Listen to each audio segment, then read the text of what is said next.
আসসালামু আলাইকুম, সবাই কেমন আছেন? আলহামদুলিল্লাহ আমি ভালোই আছি। দেখেন আজকে কতগুলা গরুর মাংস রান্না করবো। দেখেন এখানেও প্রায় 7 কেজি থেকে বেশি আছে। এই যে দেখেন ভটকার মাংস। আমি কীভাবে বসাইমু পুরাটা রান্না নাও দেখাইতারি। মেইন হচ্ছে মশলা, যে কী কী মশলা দিব, কীভাবে বসাইমু আপনারা প্রথম থেকে শেষ পর্যন্ত দেখবেন।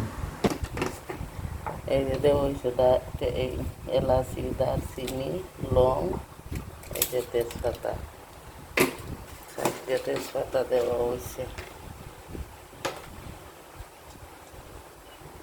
এই যে হন্তিমু তেল, এই যে তেল দিতেছি। তেল পরিমাণ মতো দিবেন আর কি, যে যতটুকু তেল খাইবেন ততটুকু দিবেন। তেলের পরিমাণটা তো আর বইলে দেওয়া যাইব না। এই যে দেখেন বড় চুলার মধ্যে বসাইছি, কারণ এটা ভিতরের চুলার মধ্যে দেরি হইব। আর এই চুলা চুডো, এটা হচ্ছে বড় চুলা। দেখতে যখন একটু কালার হয়ে আসবো তখন সব জাতের মশলা দেওয়া হইব। এই যে ফেস ভাজা হইবার লাগে লবণ দিতেছি। বেশি ফেস তো ভাজার মধ্যে একটু লবণ দিলে সেইগুলো ভাজা হয় তাড়াতাড়ি।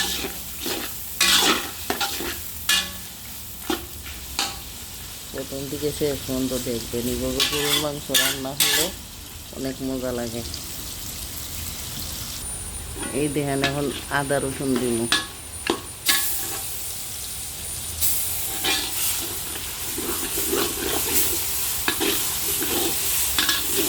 রসুন দেওয়া হয়েছে, এখন আদা দিব।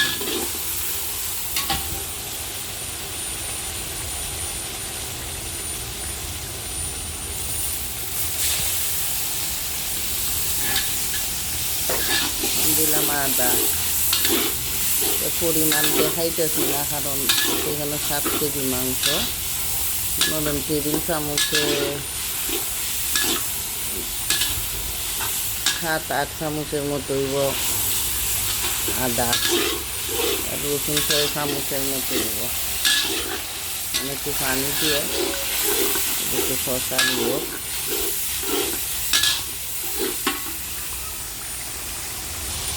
এখন দিব হলুদ।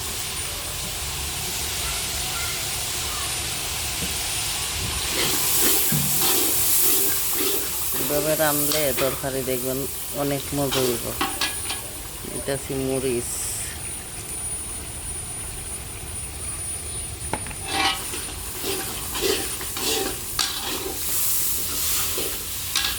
অনেক বড় চুলা তো গরম লাগে হাতের মধ্যে।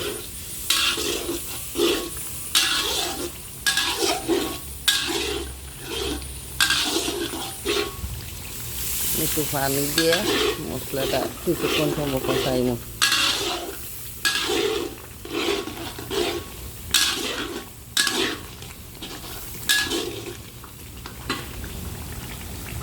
এখন দিব ধনিয়া, বাটা ধনিয়া দিতেছি। এই যে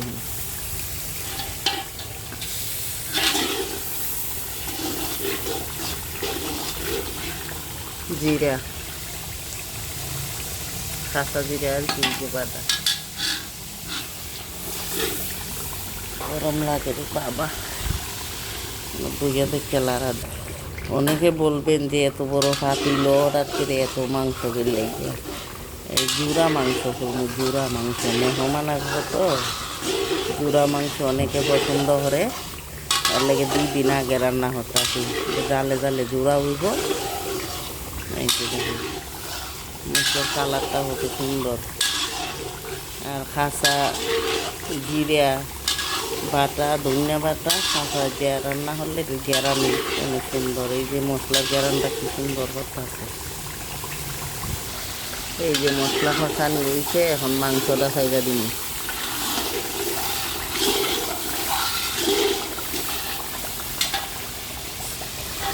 এই যেমন মাংস দিয়ে দিলাম, দেখুন।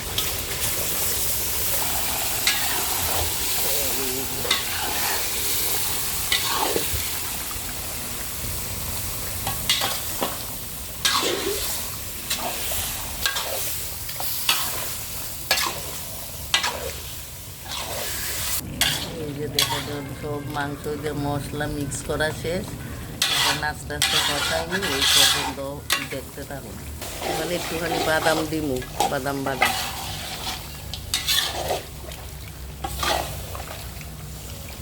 এই যে বাদাম, বেশি না, 2 চামচে 2 চামচ হইব।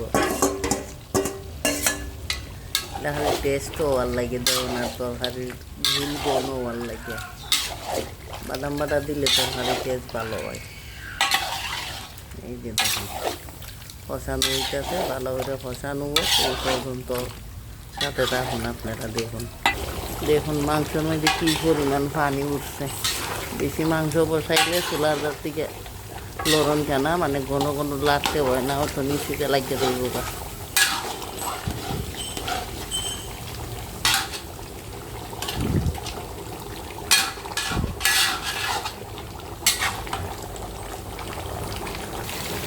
এই যে দেখেন এখন কালারটা কিন্তু সুন্দর হয়েছে।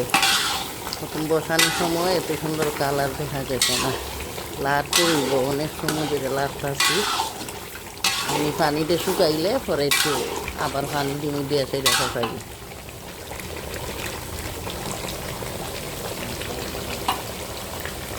এই যে দেখুন কষানো হয়েছে, এখন আমি পানি দিলাম।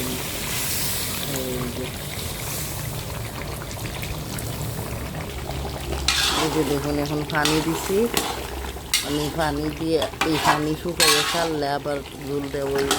আমি ভিডিওটা আর বেশি বড় করি না, এভাবে কষানির পরে ঝুল দিলাম, ঝুলটা নামাই। আজকে এই পর্যন্ত ভালো থাকেন, সুস্থ থাকেন, আল্লাহ হাফেজ।